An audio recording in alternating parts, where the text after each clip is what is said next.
നോർവേയുടെ മത്സരം നടക്കുമ്പോൾ ഗാലറിയിൽ നിന്നുള്ള ഈ പ്രത്യേക ആരവം നിങ്ങൾ ശ്രദ്ധിച്ചിരുന്നോ? എന്താണത്?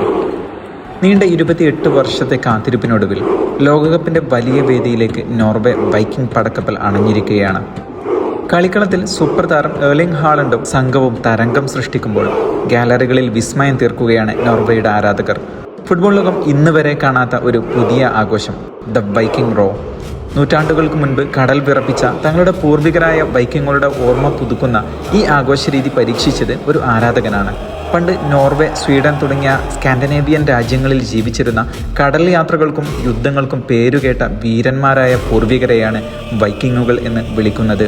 ആയിരക്കണക്കിന് ആരാധകർ ഒരേ താളത്തിൽ ഒരേ മനസ്സോടെ ഗാലറിയിൽ വരിവരിയായി ഇരിക്കുന്നു. ഒരു വലിയ കപ്പൽ തുഴയുന്നത് പോലെ മുന്നോട്ടും പിന്നോട്ടും അവർ ആടിയുലയുമ്പോൾ സ്റ്റേഡിയം ഒന്നാകെ ഇളകി മറിയുകയാണ്. മത്സരം ജയിച്ചു കയറുമ്പോൾ സൂപ്പർ താരങ്ങൾ പോലും ആരാധകർക്കൊപ്പം നിലത്തിരുന്ന് ഈ വിജയത്തുഴച്ചിലിൽ പങ്കുചേരുന്നതും ഇത്തവണത്തെ മനോഹര ആവേശ കാഴ്ചയാണ്.